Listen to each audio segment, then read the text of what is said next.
Alright, so Yeah, for sure. we're gonna start, I guess, since you guys are here. But actually, this is the graveyard shift. Technically not $1 Million Media, so you can't really do lights, camera.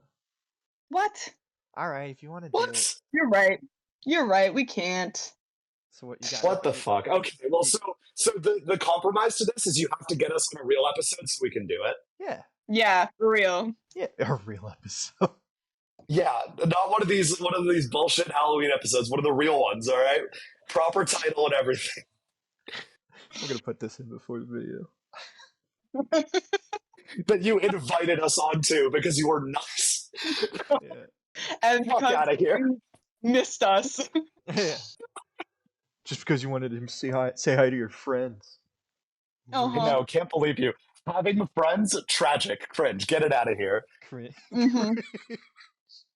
You've heard it here first. Having friends is cringe, officially. Yep. Officially. And that's the Emily guarantee. You can quote me on that. I will not stop you. Hey everyone, and welcome to another episode of the Graveyard Shift. I am your host Max Callahals, and with me today we have the return of the Gruesome Twosome. Yeah, woo! That's Someone else us. was here to share. Yeah. Yeah, sorry. We're all alone. It's fine. Yeah. Can't Doesn't get the same amount of hype. Yeah. Yeah. Max has finally let us out of the dungeon after so long. Uh-huh. Yeah, I Yes. can't believe this. Alright, so introduce yourselves. Hi, I'm Emily Nicholson. I am the former programming director at Wave Radio. I am now a senior going into graduate communications, and I am one half of the Gruesome Twosome. And I am Joelle, kind of rap. Long story. But and I am the other half of the Gruesome Twosome. Sorry, caught me off guard with Joelle kind of rap. Yeah. Yeah, I guess. Sorry about it. No, yeah. Just now, you just gotta go back and change the name in all those videos. Yeah, just the retcon it. It's Joelle rap never never exist. Yeah. Yeah. Oh, yeah, and I was the chief editor on Wave Radio. Well, yeah, that's true. Me and Joelle left at the same time, but now we're back and worse than ever. Perfect for talking about today's topic, which is going to be slasher horror movies. Now, this is a part 2 to the video that we had last year involving slasher horror movies. There we kind of talked about like more of the broad classic horror movie slashers. So we had a Friday the 13th movie, we had a Nightmare on Elm Street movie, and I think we also talked about each of the recent Halloweens that came out around that time. And in this video, we're going to be talking about some other slasher movies that may have come out in between that time and now, and also just slasher movies that we probably didn't get to really talk about last year. Like, which one do you guys want to talk about first? You want to talk about the ones that are like relatively recent? Like, Cocaine Bear. You want to talk about Cocaine Bear? Yeah, we got to talk about Cocaine Bear. Okay, we'll talk about. We have to talk about Cocaine Bear, which will actually be full circle because we did a reaction to the trailer for this movie. But yeah, Cocaine Bear. What a fucking fun movie, man. It was so good. I love it. One of those things where I'm like, every second of it is just like, wow, I cannot believe that they made this. Like, props to them for making it. I'm impressed. But also, how and why? Oh, and I got why. I do not question why. It is commitment to the bit and to telling like the true story of this bear in just all of its tall tale glory. Yep, I love it. I saw a lot of reviews going into it, and I was kind of taken aback because everybody was saying like it's all right, but then I watched it, I'm like, this is exactly what I wanted it to be. Like, exactly. It's just fun. It is what you get on the cover. Yeah, exactly. It is. It's finally one of those movies where it has a dumb title. Well, I shouldn't say dumb title. A dumb fun title, and a concept that's fucking batshit insane, and commits to it, and you get what you want. And that's more than what I could say for most movies. That I don't know. Yeah, I would agree. I love that it's a movie directed by Elizabeth Banks. Because I was going to mention that Elizabeth Banks being the director cracks me the fuck up. Because personally, as someone who enjoyed the Pitch Perfect movies, it's such a fucking shift of pace. I agree, and I kind of want to see her do more things like this. where it's not Yeah. like meant to be like, I don't know. I wasn't a big fan of her Charlie's Angel remake.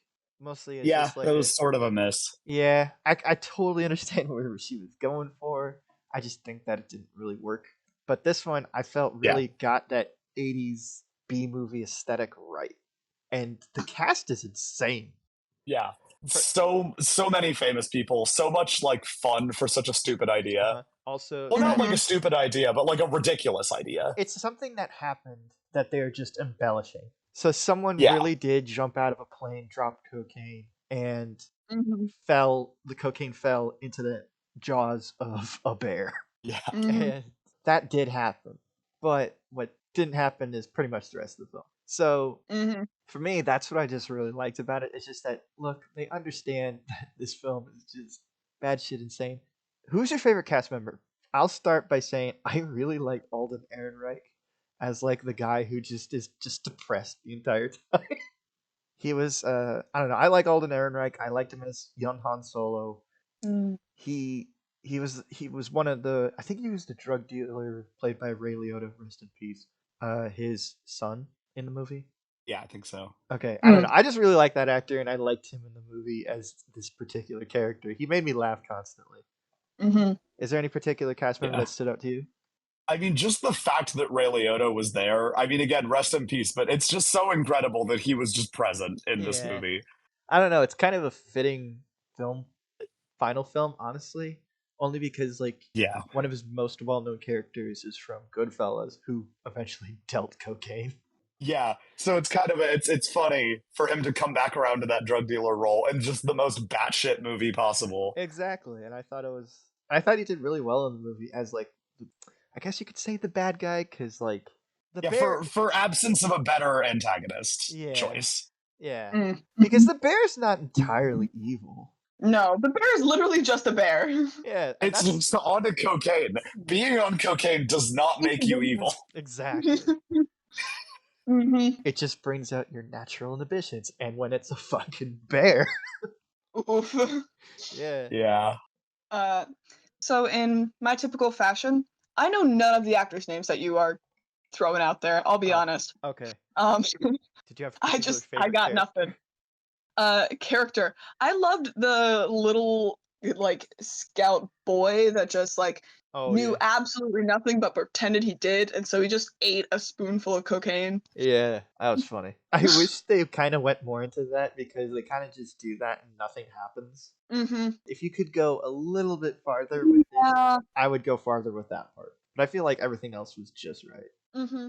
Do you guys have any like highlight moments? So obviously, the bear disemboweling the drug cartel guy at the end. Mm-hmm. Oh Can't yeah. talk, sorry. That was nice. I mean, the draw of any slasher movie fundamentally is usually the gore. Oh And yeah. that's just like, what else could you want from that? Emily, Mhm. what's your favorite? Did you have a No, I favorite? was going to say the same thing Joelle was Oh, okay. the big Oh. disembowelment. I Okay. particularly like Sorry. everything from the sheriff, or not, the park ranger getting back to the little cabin, and then the three like wannabe like drug dealers and gangsters are there, and they're just like, what's going on? What happened? He's just like, just open the door and let me shoot at him. And then the guy opens the door, the bear is just like high out of its mind. He just goes, "That's a fucking bear," and they get shot in the head. Yeah. That moment had me laughing so hard. But what I love about it as well is that when it leads to the ambulance chase Mm-hmm. Yes, the And- ambulance chase is hilarious. and Yeah. and she's like trying to shoot at the bear from the back, you're also kind of tense because you're like, oh shit, she's a bad shot. Be careful. Mm-hmm. I don't know, that whole sequence of events was just so perfectly done that Mm-hmm. I don't know. That's kind of where the movie, I wouldn't say peaked for me, but I don't mean that in a bad way. That was just everything that I wanted, and the rest of the film was just like a nice like payoff with like little Mhm. cubs and everything like that. Yeah. Oh, by Yeah. the way, we do spoilers on Graveyard Shift because we're talking about multiple different movies. Okay, Yeah. I wasn't sure whether we were going to give like a spoiler warning or anything. No, yeah, we do. I also spoilers. really enjoyed the part where it was like the face down at the gazebo between the wannabe gangster guy and the sheriff, and then the bear finally just like collapsing on top of him. Yeah, I love that moment. Yep. Just a fun movie. I highly recommend it. I know some people were expecting more of a comedy and not like a horror comedy, but honestly, the horror Mhm. stuff really worked for me, and I don't know, it was just so fun, Yeah. so fun. A very solid comedic horror choice. Mm-hmm. And I was gonna say, like the tradition of comedy horror is like very grand, specifically like with Scream, Mm-hmm. right? Which was like one of the earlier big slasher comedy movies. Mm-hmm. And I feel like that legacy of having movies that are both legitimately scary and also legitimately very funny Mm-hmm. being like continued is it always just makes me happy.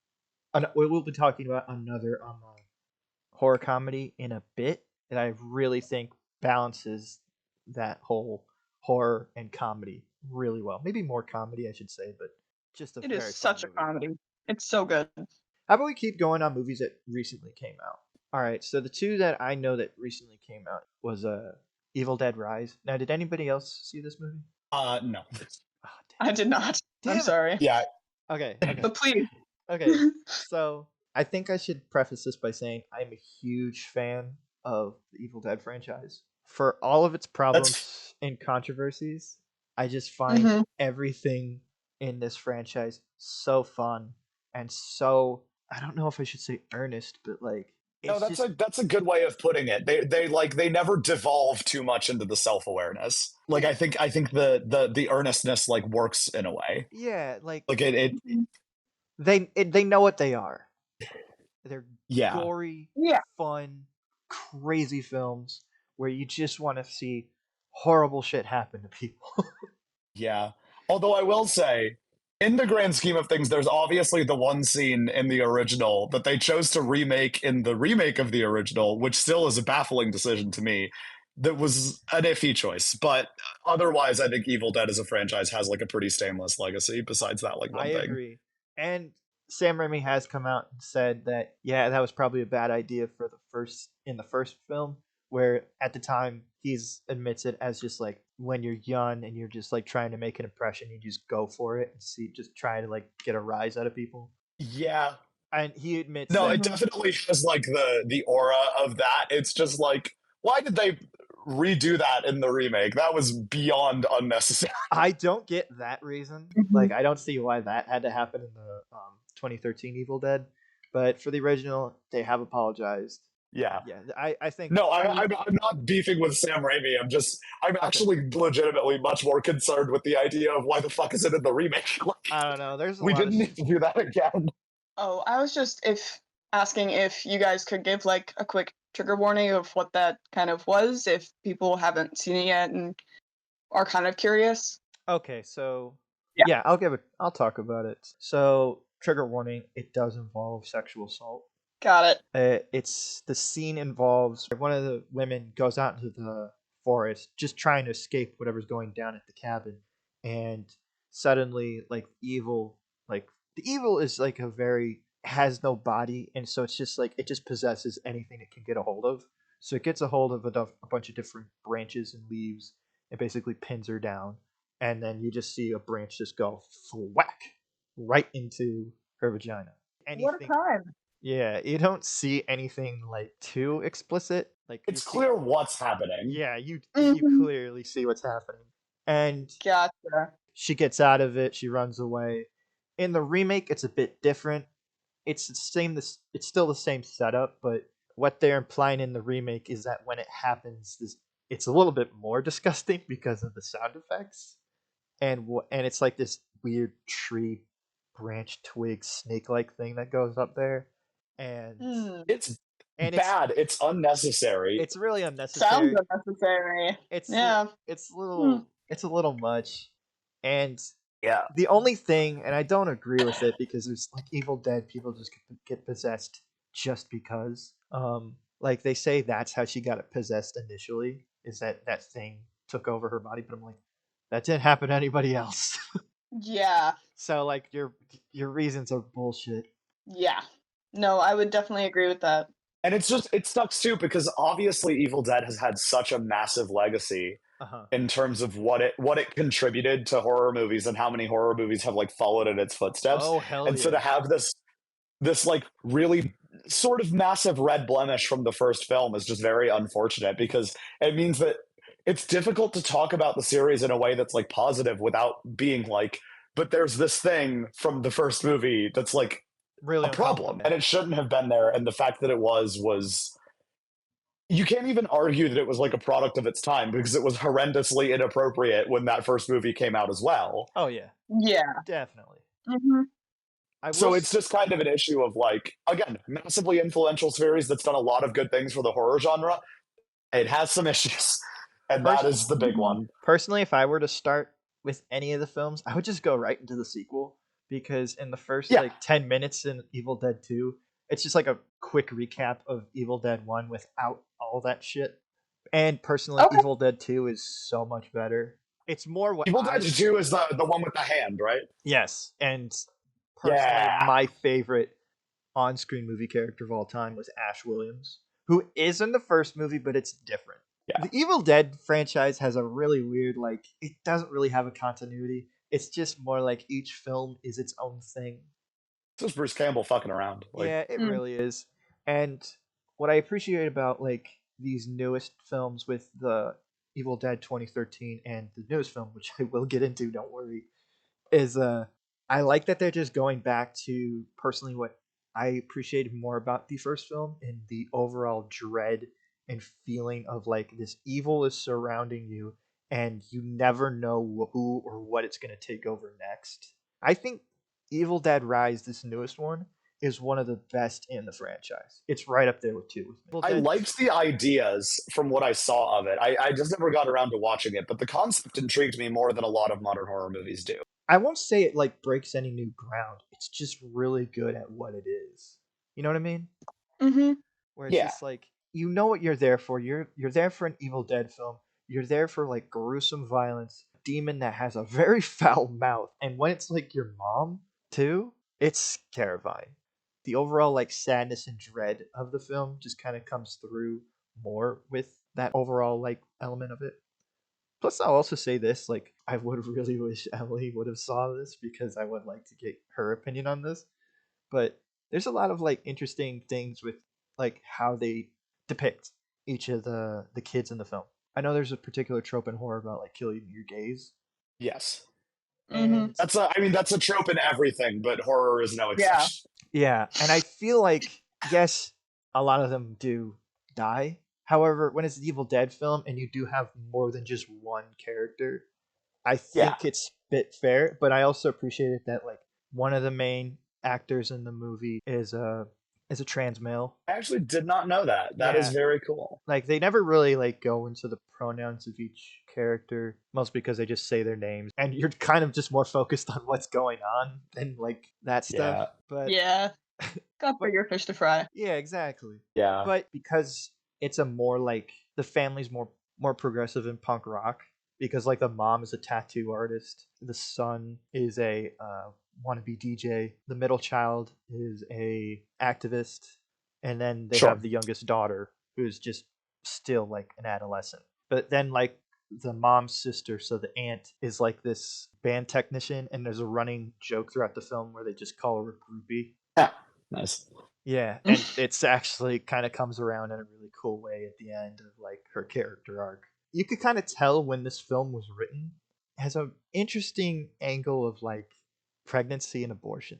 Sure. Yeah, that would definitely set it during a specific time frame of writing. Yep. So I found, and I think the film handled it really well personally, because like Nice. You're definitely making me want to check it out. yeah, and keep in mind I'm a straight cis white guy, so I don't know too much about like these particular things or issues. But from what I saw in the film, I thought everything that it did was like just right and never felt too offensive, and that it just felt natural. So when the actual horror elements happened, you feel extra bad for these people who are just trying to live their lives in this really shitty, rundown apartment building.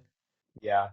It's weird to me because like when I was watching the trailers for it, which I think was going to see Barbie and I saw the trailer, What? which was a weird one to show. I don't know why they showed the trailer for that before Barbie, but they did. Okay. One of the things that I noticed was it reminded me a lot of kind of an inverse on the way the original Exorcist is set up.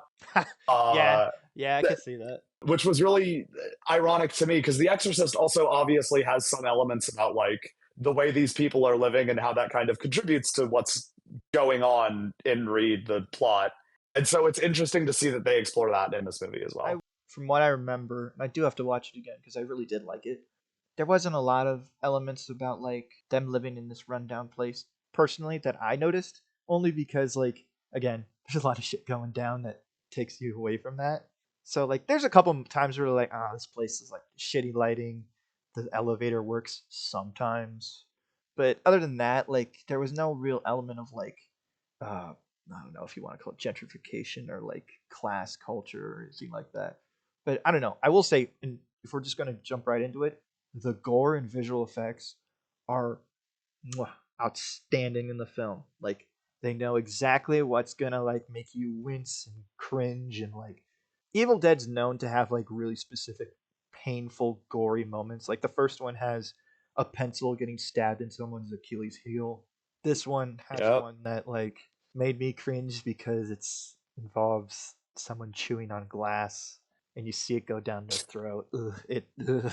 That was the Yikes. moment. That's the moment I was just like, oh god, I can't watch this. It's just such a fun film to watch. Like, it's the pure gore exploitation kind of fun that I love about the Evil Dead franchise. And there's always like a little tongue-in-cheek nature to everything in the Evil Dead franchise, and I think this film still has that. So yeah, if you guys have any questions before we move on to like a different movie that came out, or any questions about Evil Dead that you wanted to ask me, I like gore, so that this sounds like something that I'll enjoy.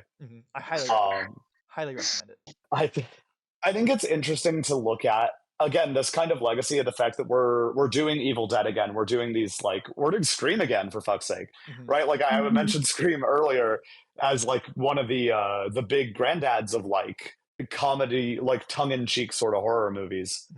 And I do really think that it's a cool thing that we're having like this mini renaissance of less serious horror movies. I think that that's cool, and I'm happy about it.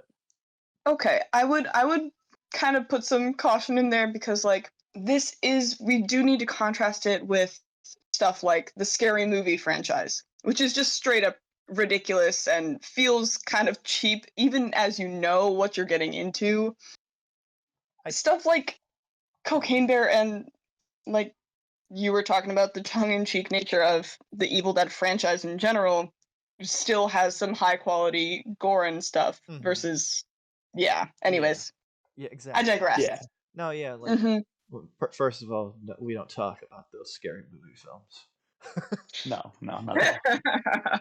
I think I watched the first two and then kind of dropped off of them. I couldn't get through the first scene. I was coerced into watching Scary Movie 4. That's rough, man. It was awful. Anyways. That kind of sounds like a saw trap. Speaking of, Oh, excellent transition, masterful. thank you. Thank you. Mola, thank you. I would know. I bow. All right, but yeah, seriously though, I got to check out the new Saw film, Saw X, and personally, I think it might be my favorite of the franchise. Really? I loved it. Like how I said, Evil Dead was just like, it knew what it was and it hit everything that you wanted.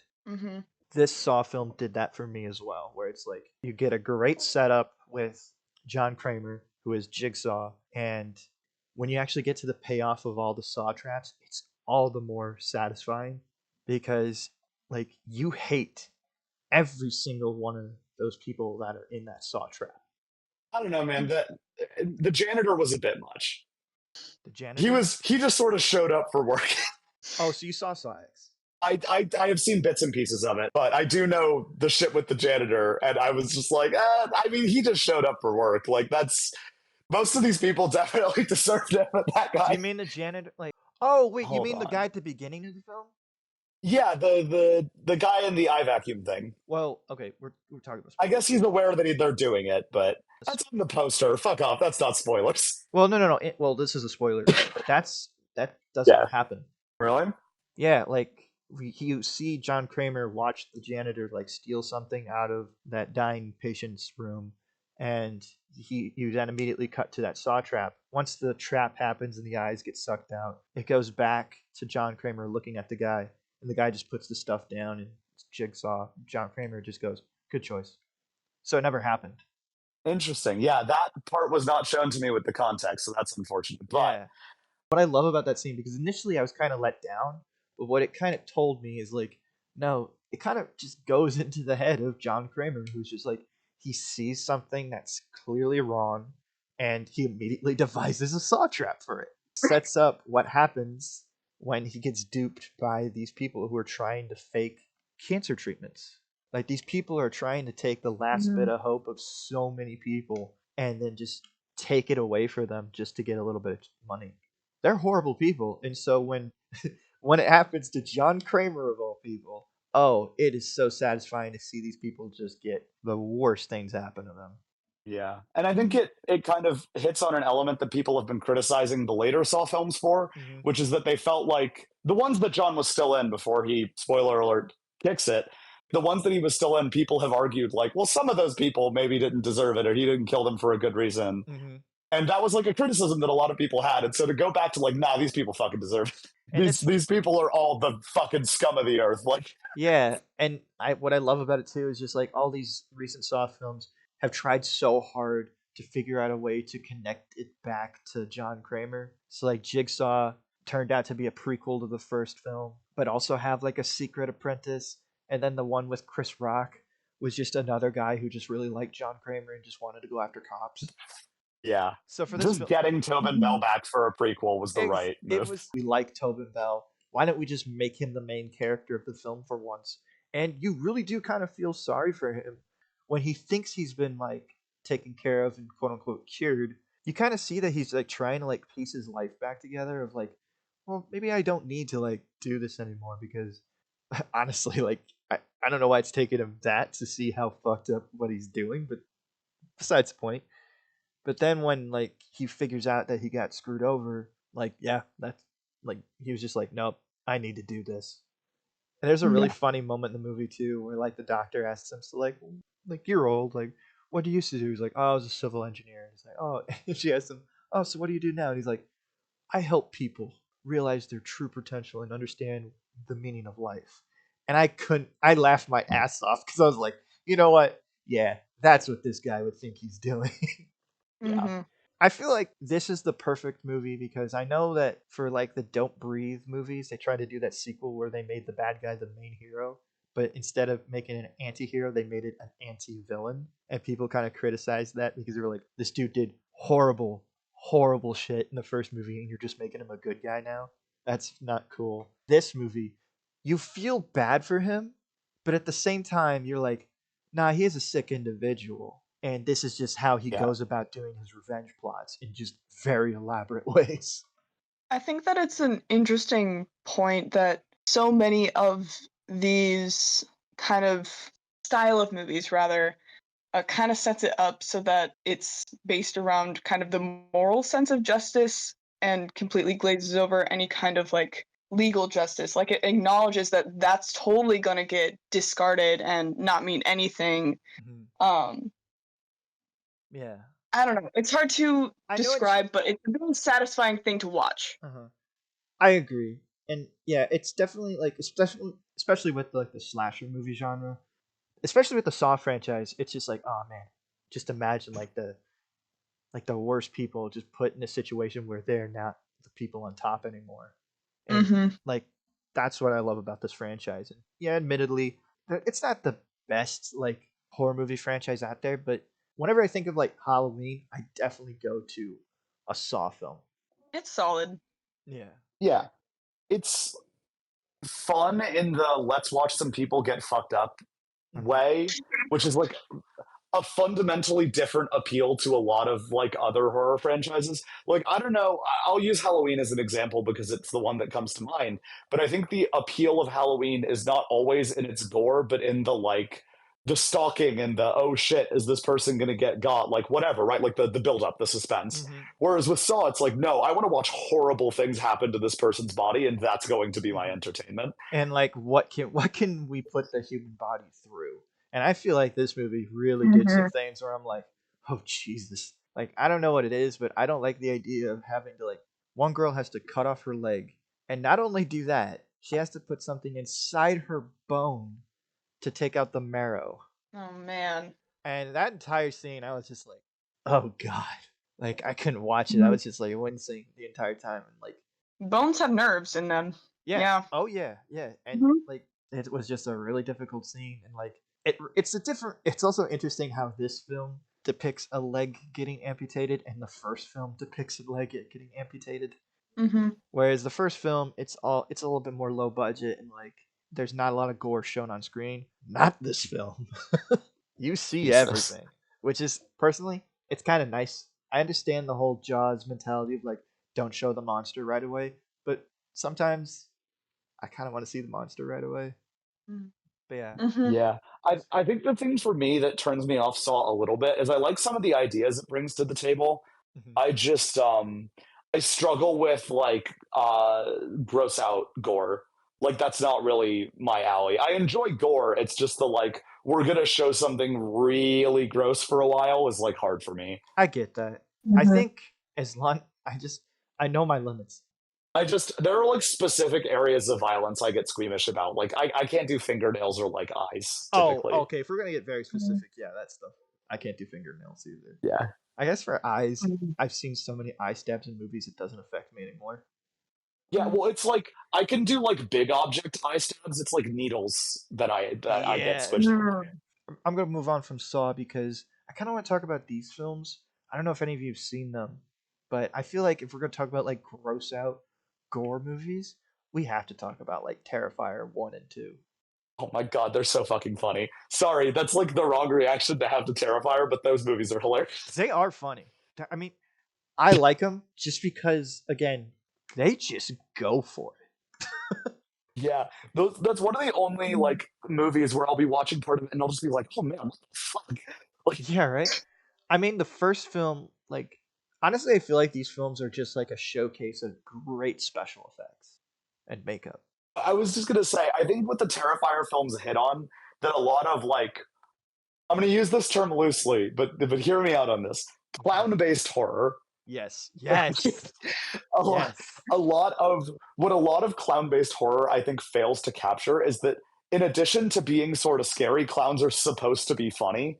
And I Oh think yeah. that Art has such an inherent comedy to the way that he acts that even the really disgusting gory parts I've like he's just fucking hilarious. Hmm. Like he's everything about him is so exaggerated and over the top that I can't even effectively be super scared of him because it's just so entertaining to watch him do shit. I'm gonna put the name of the actor on screen here, but I just feel like he just does so good as a mime because Art never Yeah. he's his jokes aren't he never jokes. It's just his physical performance, and like when he stops smiling, it is genuinely kind of like oh shit because Yeah. he's No, for just sure. terrifying. No pun intended, but like just knowing what he could do to you is crazy. And like I feel like of all like slasher movie icons, like you have your Jasons, you have your Michaels and stuff. I would put Art up there now. Like he's definitely like risen in the ranks and kind of made his own impact on the genre. You could go up to horror movie fans and say like, "Do you know about Art the Clown?" And they'll and if they know it, they'll be like, "Oh yeah, Art the Clown." Like I said, he's just such an inherently entertaining presence. Hmm. He has this like sort of bizarre visual charisma, even though he's like miming everything. Hmm. It's just so fascinating to watch him. There's this excellent physical performance Hmm. that it's just so I can't. It's like it's scary for sure, but I can't even be upset by the gore when it's just so fascinating to watch his movements, to watch this very physical, very like almost silent movie esque performance. Yeah.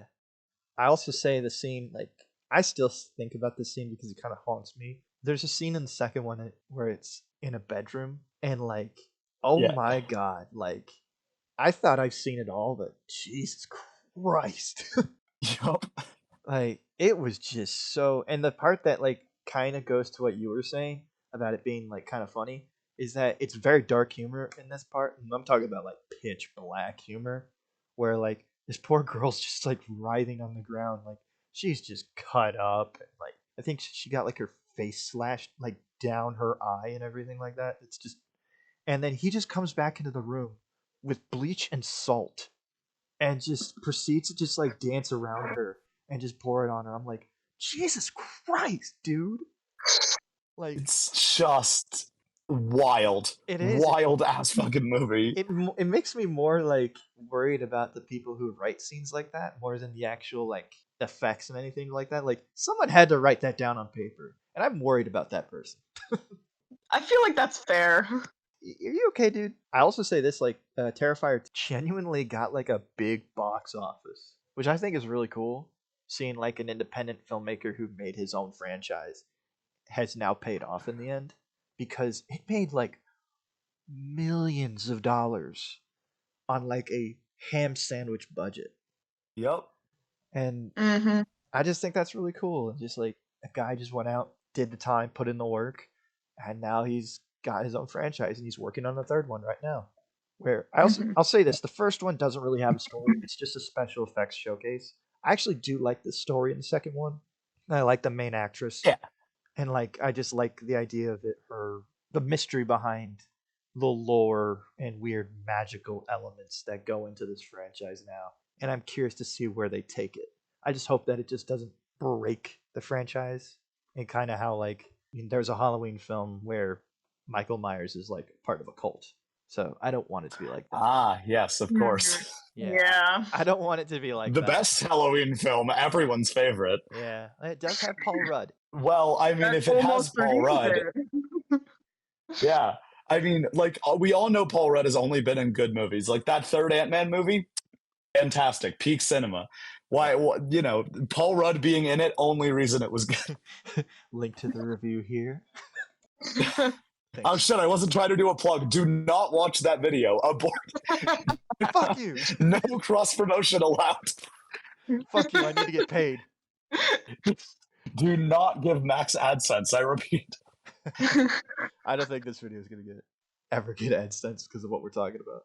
But yeah, I mean... No, that is a good point. Yeah. Mm-hmm. All right, you know what? There's one film that I do want to mention, and hopefully it's just really quick.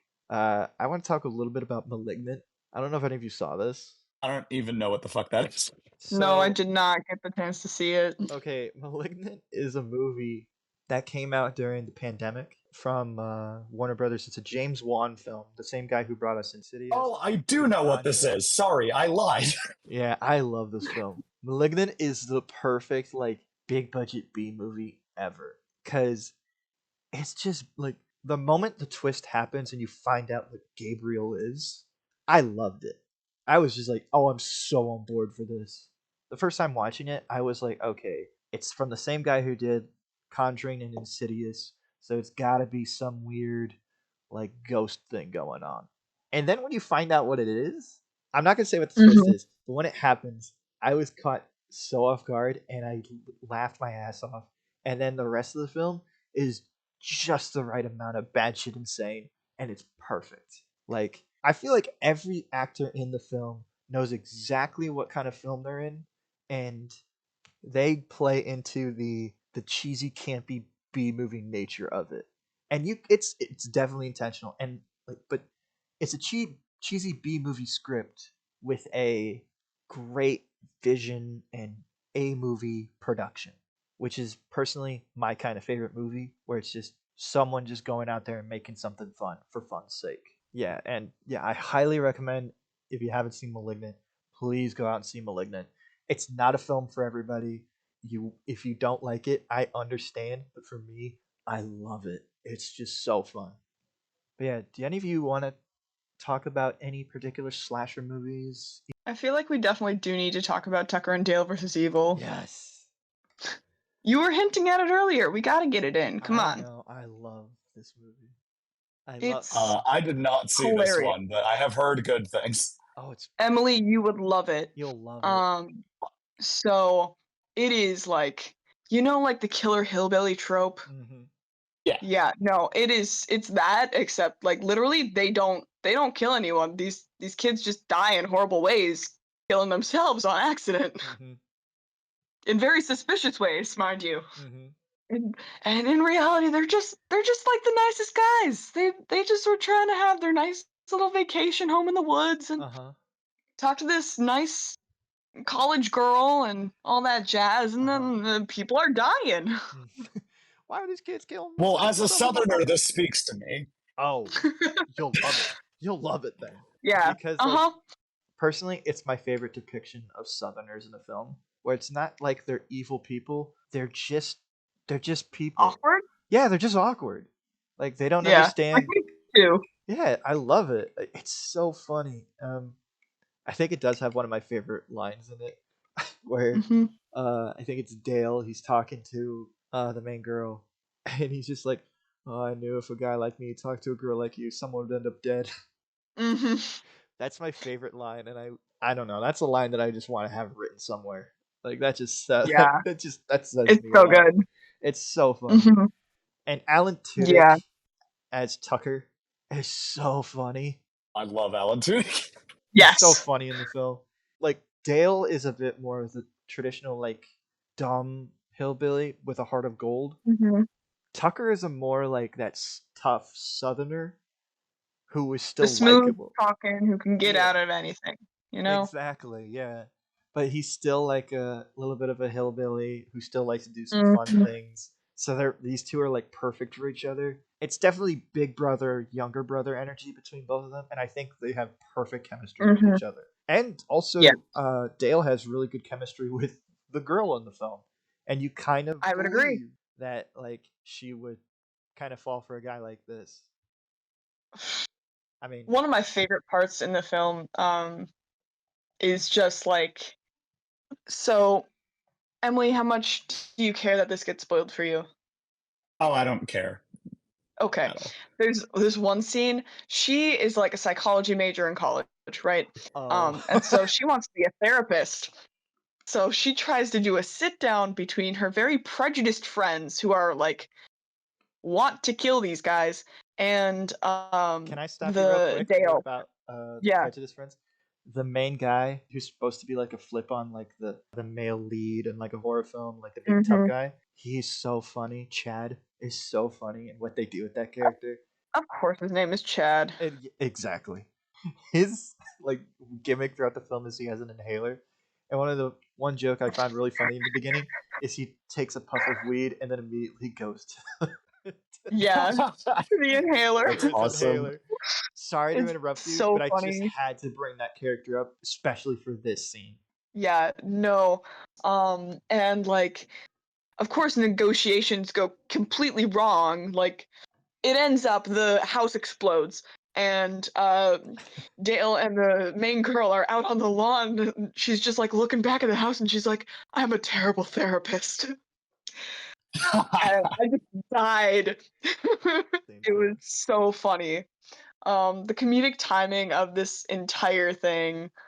I loved the trope with the old sawmill and Yeah. the pine trees and Uh-huh. um the scene with Tucker and Dale trying to talk to them at the gas station and just being neighborly, you know? That Good scene is old so funny. So yeah, it's so funny. like Dale just brings like a brush clearings It's scythe. it's just a straight up scythe. He goes up to these college kids and just kind of just goes like, "So you guys going out camping?" And it's just so ominous. Yeah, it's And so then it cuts funny. back to his perspective, and you're just like, he is so awkward. He is hopeless. Yeah. That's awesome. Yeah, this I'll, definitely sounds like Highly a movie I recommend. need to check out. also, You Emily, do. if you want to see some gore, there's a wood chipper scene. It There is is a wood Let's chipper scene. go. it is I love a good wood chipper scene. so The end of Fargo is like one of my favorite gore scenes. this one I has a really mild good one. spoilers Yeah. for Fargo, I guess. There's not like a lot of context there, but Yeah. No, that's good. It's good. But yeah, There's also like a booby trap in the cabin, and it's just hilarious. oh, that's right. that's awesome. It becomes a running bit. I will It's so funny. I will say the last 15 minutes aren't particularly my favorite because it kind of just gets slightly a bit by the numbers. It's still really good though, and it's a great payoff. Mhm. It's just a little bit more like, okay, we've kind of gone through the whole bit now, and the bit has kind of run its course, and so we're just doing Mhm. like something a bit more traditional now. It's nothing wrong with that, Yeah. especially when you know what they flip it on its head with. It's really funny. Mhm. But that's just my Yeah. only criticism with the film. But other than that, the film is fucking fantastic. Yeah. I know this is a lot of like comedic horror stuff for the most part that we talk about, but this is definitely like a comedy Mhm. with horror. Yeah, it They definitely definitely play sounds like that. Mm-hmm. Yeah, they play into a lot of like the tropes that you would see in the dumb college kids, and I think that that really helps like Mm-hmm. play into like the whole satire feel of it. Mm-hmm. Like you know exactly where this is going. Yeah. You already know how it ends. Yeah, exactly. Mm-hmm. Yeah, great film. Hopefully, they are Yeah. working on a sequel. Mm-hmm. I want to see I more would of Tucker watch and it. Dale. I want to see more of those two actors back together. Emily, do you have any horror movies that you want to talk about, or like slasher movies? Yeah, so there's a movie called Green Room, which I don't know if you guys have seen. Oh my god. Okay, yeah, I haven't seen it, but I totally want to see this film. It is one Okay. of my favorite slasher movies ever. Joelle, do you know anything about it? Absolutely nothing. Please tell me. It's Okay, It's so yeah. yeah, Joelle, you specifically will appreciate this. So it's that it follows like a punk band. Mm-hmm. And they're Excellent. doing a show. They get paid to perform at like a bar, which they don't initially realize, but it's like a bar for like Nazis and like skinheads. Yeah. Oh boy. And Yeah. afterwards, like after the show, they basically see the Nazis like doing some fuck shit, right? Like they kill someone and they realize. And so it's this punk band trying to escape from like a roving band of Nazis. And they like really split up the Nazis in a bunch of horrifying, gory ways. And it's awesome. Mm-hmm. Yeah, no, I feel like I would love that. It's really fucking good. Aren't they actually trapped? Yeah, they're trapped in the bar. Yeah, they're trapped in a green room, right? Like in the green room. Yeah. Yeah. Yes, that's at least where a huge portion of the movie takes place. Is they're not able to leave the like dressing room that they were set aside. But there are parts of the movie that go outside of it for sure. It gets into some gruesome anti-Nazi violence, which I just really enjoy. I don't know much about the anti-Nazi violence, but I do know what the Nazis do to one particular character. So I know three things about this film. I know Anton Yelchin is the main character, or one of the main characters. Yes. Rest in peace. Great Yeah. actor, gone too soon. And Patrick Stewart's in the film, which is ironic because two Star Trek actors. I think he's like the lead skinhead. He is, yeah. Okay, and then the third thing I know is a particular scene where one of the kids has his arm pretty much ribboned. Yep. And that's how I know that is a thing that happens. Yes, like he has to tape his arm back together with duct tape. Wow.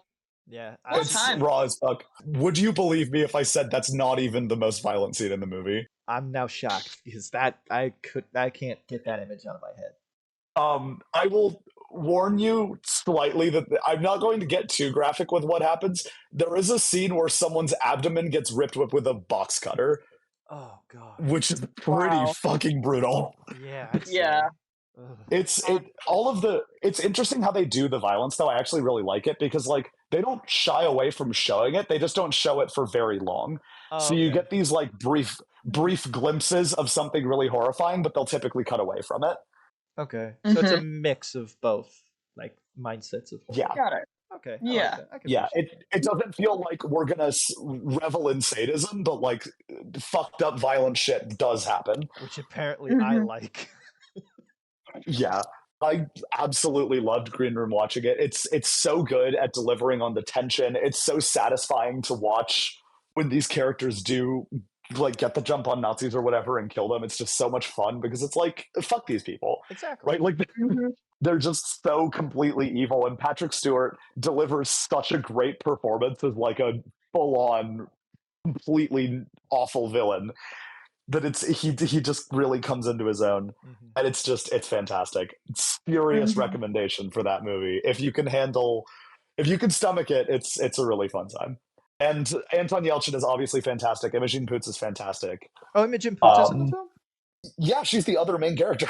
I only know of one other film that she's in, and I only know it because of the controversy around the film. Hang on. Let me go to her IMDb page and deduce what you're talking about. It's a particular Christmas film. Die Hard? No, funny. That's funny.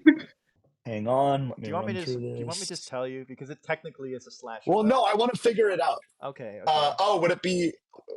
Oh, I have a guess. All right, what is it? Black Christmas. Black Christmas? Black. Okay, Okay, yeah, I I should did say not watch that. Black Christmas 2019. Okay, so there's 3 Black Christmas movies, all with the same name. I know. The 70s one actually predates Halloween, and it is actually a very well done slasher movie for its time. And it's very creepy with the phone call stuff. And yeah, it's just a really well done film. Actually made by the guy who made a Christmas Story, which is really funny. Oh yeah. The second one is a remake, and it's a bit more of that early 2000s, like, let's just get insane kind of thing. Like, they reveal what the killer is, and he's got jaundice, so he's all yellow and stuff like that. It's a very batshit insane film. Mm-hmm. Here's the thing about the newest one. It was greenlit, filmed, and released all in 1 year, and it shows. And unfortunately, the reason why I know about the film is because it is a film that tried to really ham fist a message into it. And I understand films are inherently all political. This film feels like a very long and annoying Twitter thread as dialogue. Mm, So I great. can see how that would land poorly. it Yeah. did not land well at all. And you can really tell that like they're trying to put a message before the film, so the message of the film doesn't have any like stable ground to like land on. So ultimately it just comes off as just like people just bitching and complaining to each other about how much life sucks. And Mm. the horror stuff really doesn't do anything. I always have to be very careful, especially with a film like this, is like I don't hate it for what it's saying because everything that it's saying I ultimately agree with to a point because the actual film gets in the way and it kind of muddles the message up a bit. This film is just bad. And I know I'm just another white guy saying that the Black Christmas movie is a bad movie, but it, yeah, it's just an interesting like I would only say watch it just to be like, oh wow, this is just a Twitter thread turned into a film, and that's not fun because like it delves into things that are inherently real world issues and should be acknowledged. But I'm just gonna say this: Barbie did it 10 times better. That Yeah. film is perfect. Yeah. This film is just trying to be Get Out, but with white women. That Mm. is not a good pitch at all. If someone said that I could watch a movie that was Get Out with white women, I Okay, would. maybe not white That's a women. hard pass. I don't want to get into too much like the message and stuff about the film because ultimately, like, I'd just be another YouTuber complaining about that stuff. I just think that the film all around is not a good film.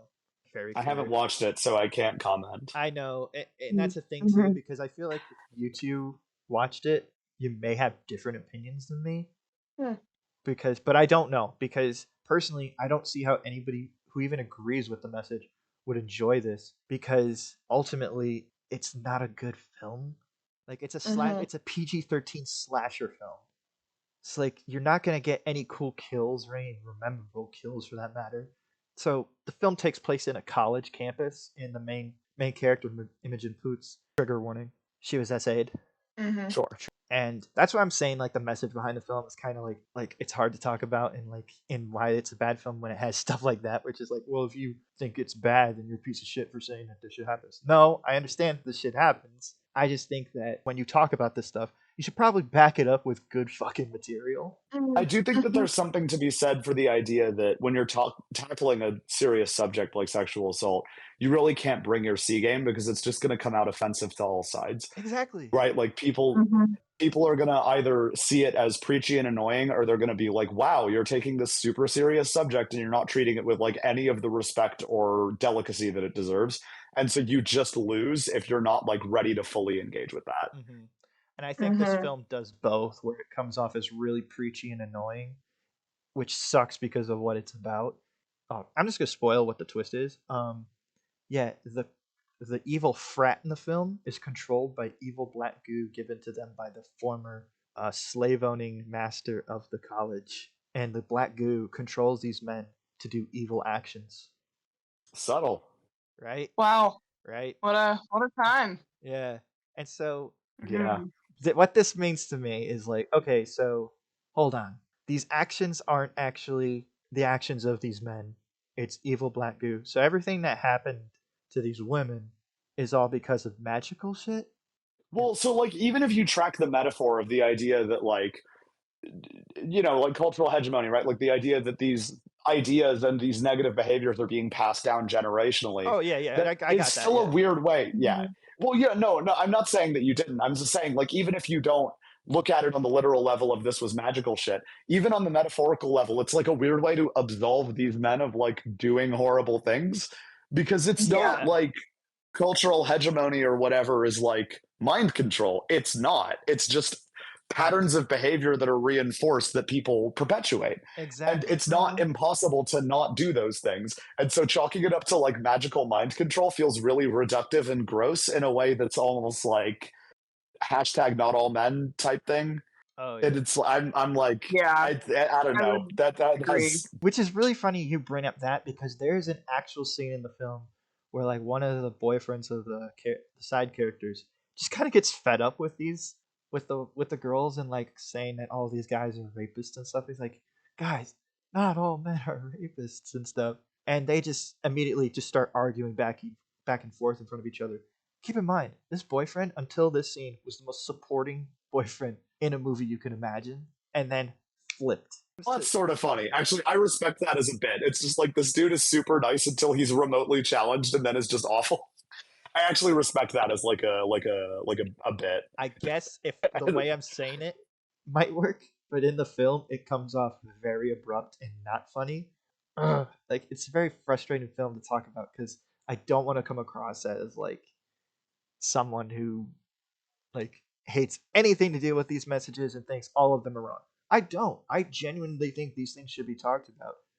But there's like ways to talk about them that are more tactful. Yeah, Mhm. and especially like I don't know. Nope, you're still good. No tallies today. All right, sweet. Yeah, yeah, Back yeah, to yeah. King. Don't worry. If Yay! anyone was going to cancel you, it would be the two of us. Like we would Uh-huh. be the first in line. All right. Yes, we would. Everyone else can take a number. We're first. Yeah, yeah, Um, exactly.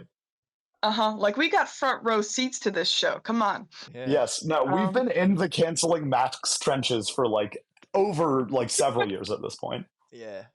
Can't get me, bitches. um, What? not yet. I was gonna say, is that a challenge? no. Yeah.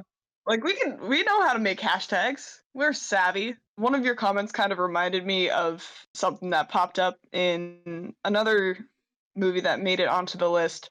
The abrupt switch of the kind of love interest in Ready or Not. Oh yeah. Yeah. Okay, yeah. So Yeah. Do you I wanna? was disappointed but not surprised. You Yeah. know, I Uh, got married back in August.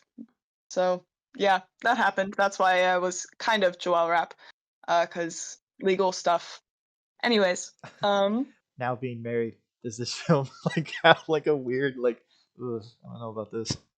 it was very weird. So I ended up watching it just recently, actually, with a bunch of my friends, and not James. So, Ooh. um, yeah, That's that's funny.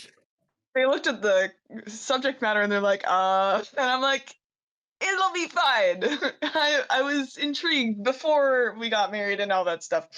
Yeah, there's a lot of messed up stuff, and it really played into that line between like um slasher horror and Comedy. the kind of cult tropes, and yeah, Oh yeah. obviously comedy. There were some hilarious parts in there and some very ironic bits.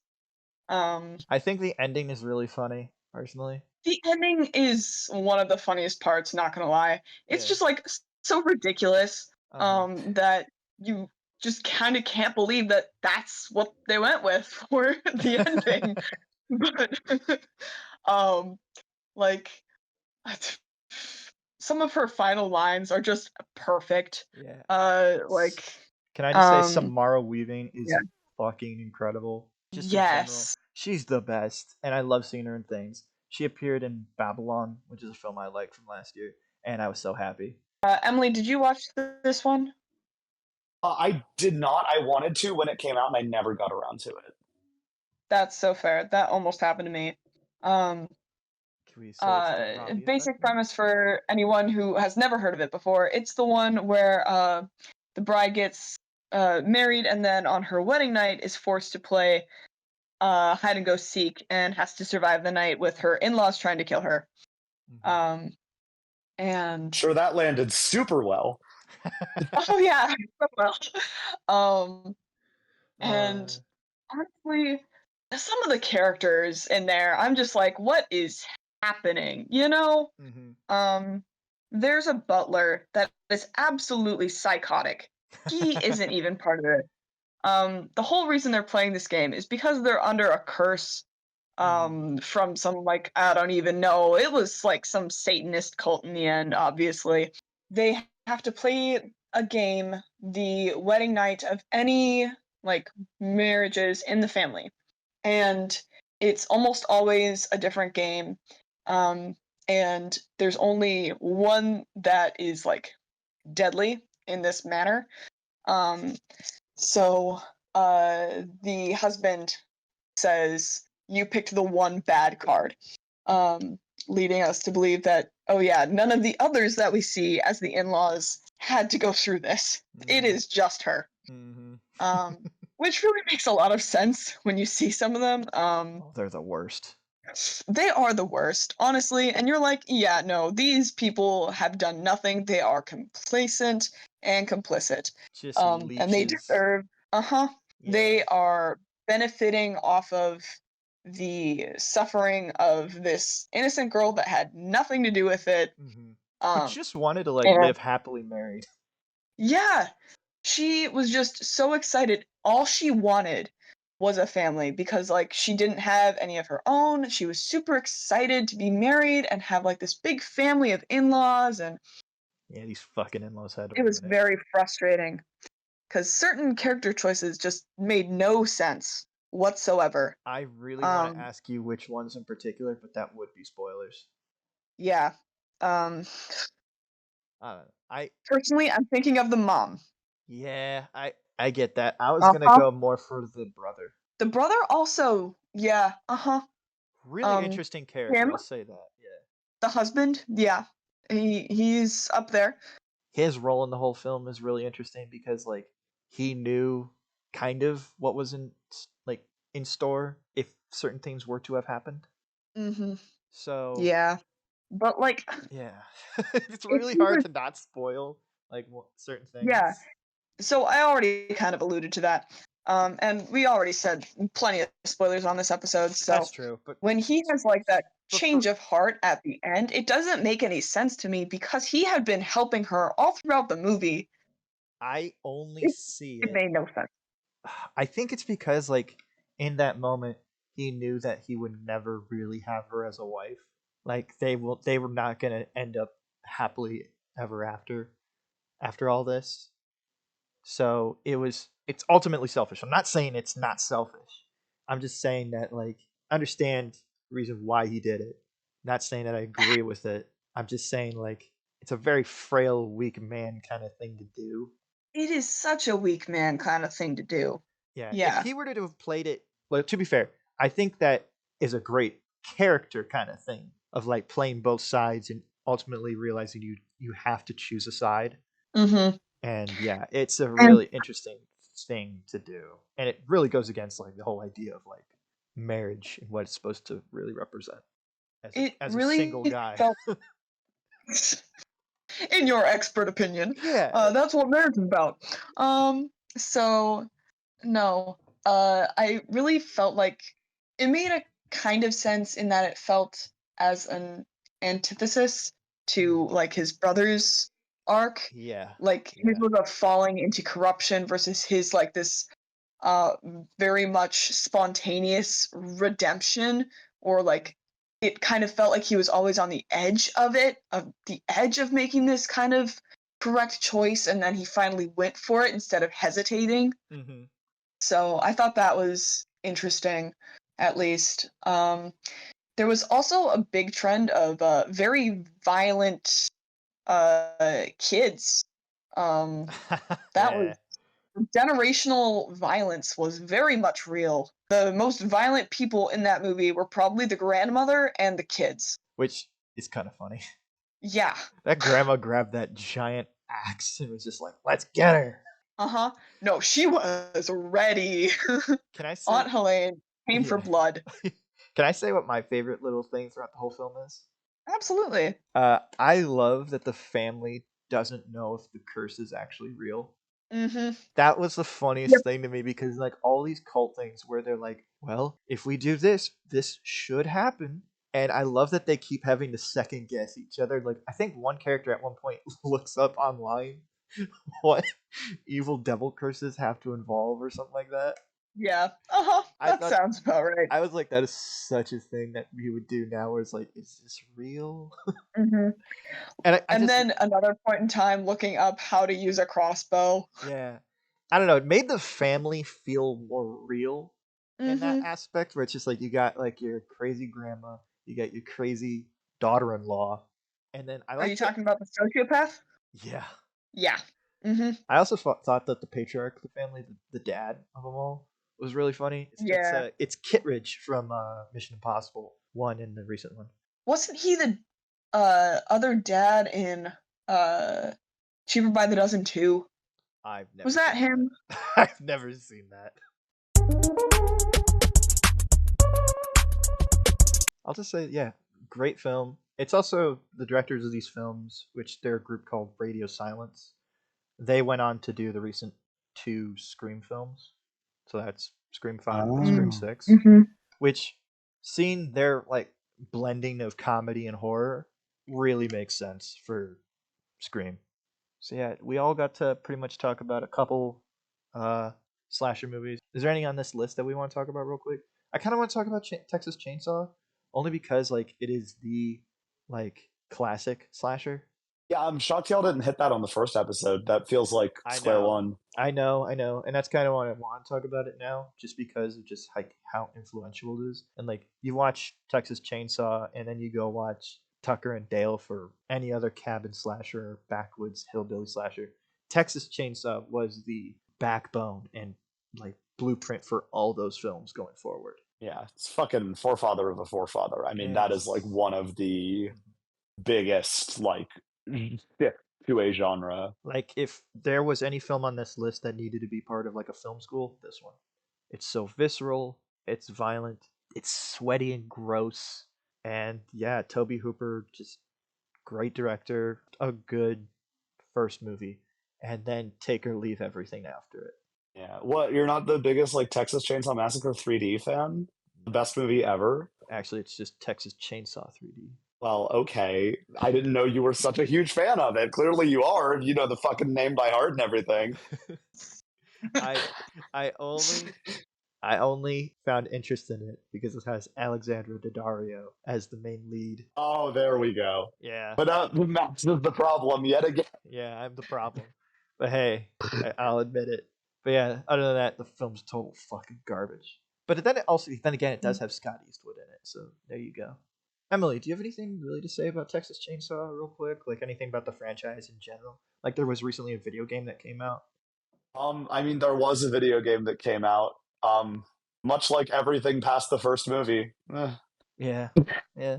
Yeah, it's like a weird example of like a legacy that's just been pulled through the mud so much that it's like impossible to recognize what it is anymore. Mm-hmm. There are some people who will ride for the second film, and like I respect that, but I don't know. I'm not a big It's just fan. been a weird evolution of like. I'm personally not a big fan of Take- that film, but I totally get what you was Yeah. going for. Same director of Yeah. He directed that sequel. Yeah, but that's the thing where it's just like some people ride for that second film, but past that, it's just been total nothing burgers. Matthew McConaughey's in one. I'm sure that he is. I think the issue that Texas Chainsaw has run into over time is that it doesn't occupy a niche anymore the way that it used to, because it used to be that it was like legitimately very well done scary movies, but they kind of stopped doing that when they started making them terrible. Yeah. So that didn't really work out. Out of the sales, you know? Yeah. Yeah, not a decision I respect. Like they could have made them good instead, but I will say ironically, the remakes that were made by Michael Bay's company for as much as that sounds bad already, they aren't that bad. They brought back the original The director of photography, so it kind of has that same gross style. And Arlie Ermy, he brings in a genuinely terrifying performance as the fake cop. And yeah, it is. I think that is an element that they brought into those films that is really well done. Everything else is the Leatherface and stuff is kind of eh. Other than that, yeah, if you're gonna watch those remakes or anything past the first film, I would watch those just to see Arlie Ermy really chew scenery. What I was gonna say is the other issue that Texas Chainsaw has run into is that the new ones aren't bad enough to be entertaining bad, like all of the Yeah, Friday the 13th movies, no exceptions. hey, Um, I like those films. yes, no, they're incredibly entertaining. They're just also camp as fuck. They should remake it the exact same way that they remade Friday the 13th that one time in 2009, because that movie's awesome, and I want to see them do that with Texas Chainsaw. Just make it funny as fuck. Make it funny. That's They tried with the Netflix version. Did you not see that one? they did. I Yeah, I wouldn't describe that as funny. At least not on purpose. That's fair. They tried, but Yeah, you're right. I genuinely think that movie's terrible. I did enjoy them making fun of the Halloween, recent Halloween films of why the fuck would Michael Myers give a shit about Laurie Strode? Like that one girl who got away kind of thing. Like why would he care? So yeah, I find it funny that in that Texas Chainsaw film they make fun of that by just saying, "Oh, he doesn't. He just moves on like it was nothing." yeah. That was funny. Other than that, That's fair, but also glass houses, because that's at least an interesting character trait that they gave Michael Myers in those new movies, which I can't say for that version of Leatherface. that's also true. It's like a little rich coming from the people who stripped personality away from a really interesting horror villain. I guess, but then again, Leatherface is just I don't know. Michael is a mystery character in my opinion. You don't really know why he's doing this thing. Whereas with Leatherface, I always got the idea that he's just been this tortured kid who's been told to do these horrible things, and that's his just mentality. So I just go out there, get these kids, get food for the family, bring them back. Yeah, but I think that's an interesting quality that he brings to the table. And But I they think that don't there's do interesting stuff you could explore with that. they They don't do just don't. any of that in the new one though. It's the thing I Yeah, talked about is kind of it, where he's just yeah, old and yeah, that childlike quality is just gone from the character, which is weird to say about yeah, Leatherface, but you know what I mean. yeah. No, I I completely understand what you're saying. It I just irks me. I will say they did try to do a really interesting prequel movie simply called Leatherface, where the whole point of the movie is you follow four different kids who all exhibit different traits of Leatherface. So you get this big brutish slower kid who kind of has the physical attributes of what you think of Leatherface, but another kid has the psycho elements of Leatherface. Another girl has the cannibal elements, and then there's this other kid in the film who's just kind of there for a bit. But then I'm just gonna spoil it because I don't think you guys are ever gonna see it. But he turns out to be Leatherface, and all these different elements kind of blended together in this one kid. And then when he goes back to his family, all that tortured soul just kind of just brings out this new thing in him.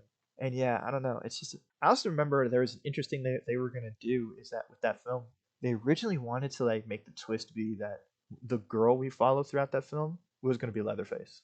Hmm. They were gonna do that, but of course, whispers got out online, and they were like, "Well, can't do that now."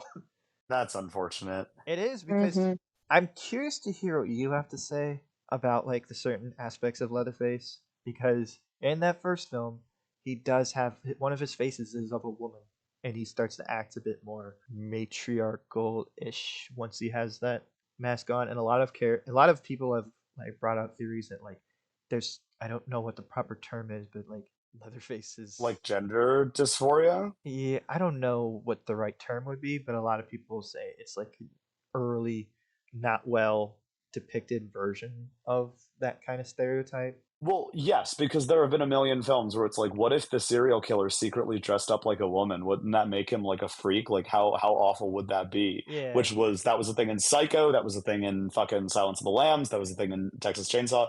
It was an early horror trope that was used to be like, shock, gasp, look at how mentally unwell this man is. So yeah, it's hasn't aged the best, I would say. No, it hasn't. But I Mhm. do think like that, well, the twist and that film that ultimately didn't happen. I think that would have been. I mean, Yeah. I mean it. I mean, there's nothing inherently to say that Leatherface like couldn't have been that girl, you know, like Yeah, exactly. Like you really never see the face underneath. I'm sure in the Mhm. first film.